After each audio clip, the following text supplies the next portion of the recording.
right, welcome to section 5.4.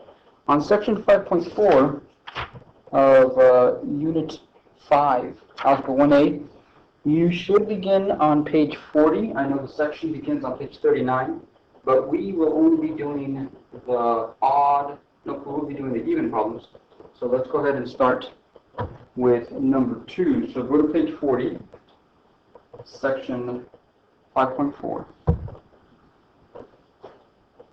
Alright, so now if you're going to do page 40, here's what's going to happen.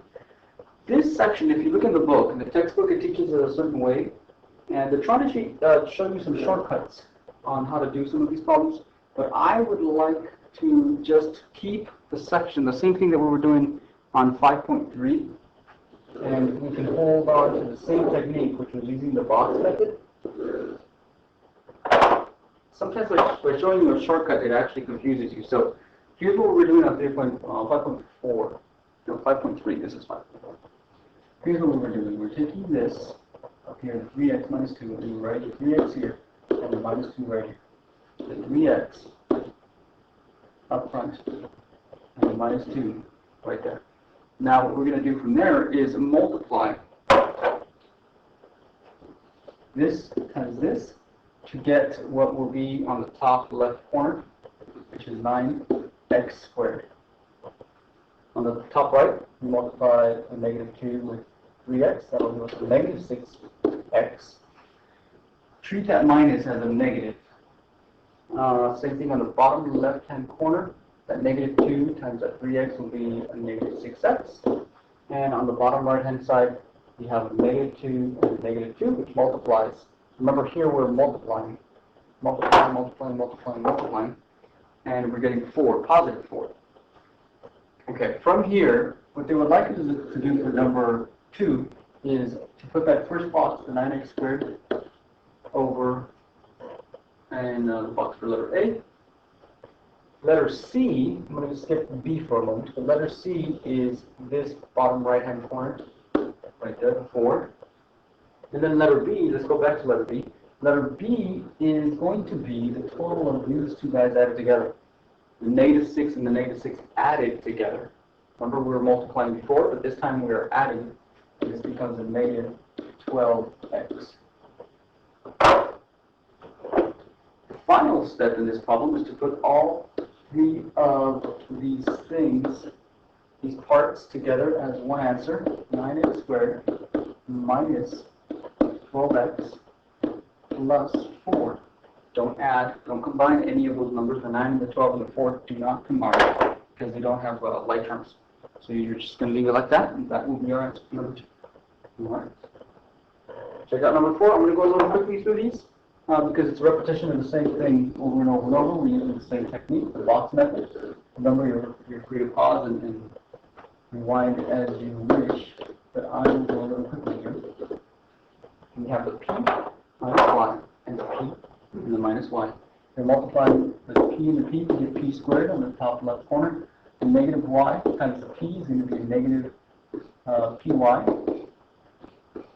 And on the bottom left, you have to multiply the p and the y. Again, that's going to give you a negative py.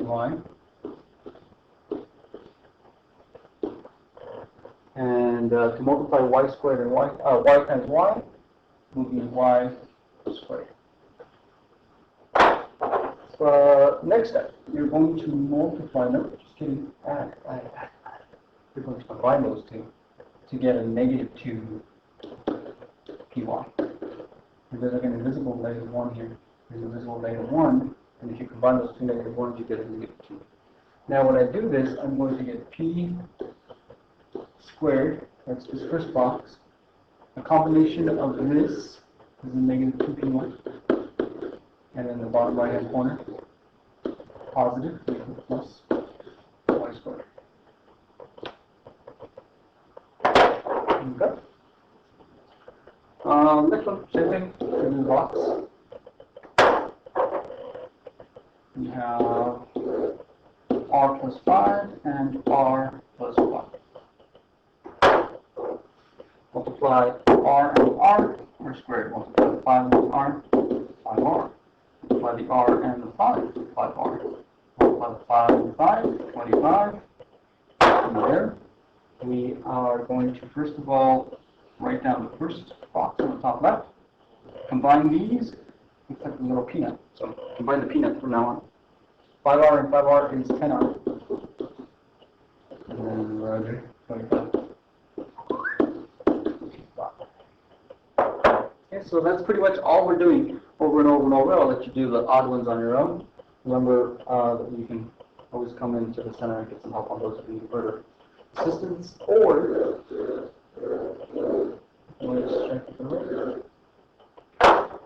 okay. So 5y plus 2.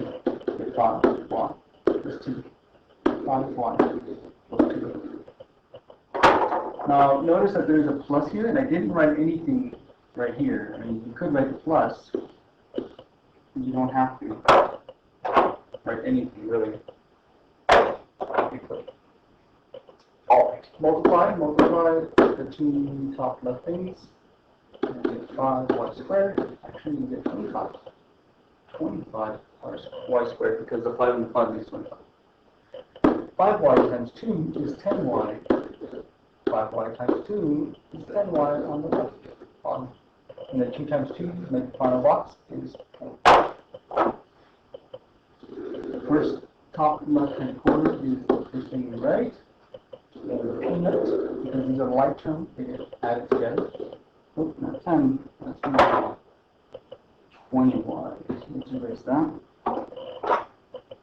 Positive 20y.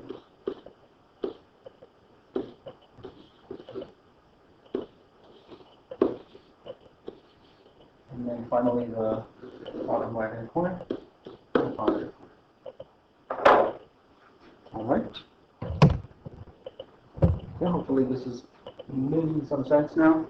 At first anything can be a little confusing. But as we go through it, maybe it'll make more and more sense. Number 10. Now what's going to happen with number 10, 12, number 10 and number 12 is that they're going to start including some decimals and some fractions. Oh, how much you love those.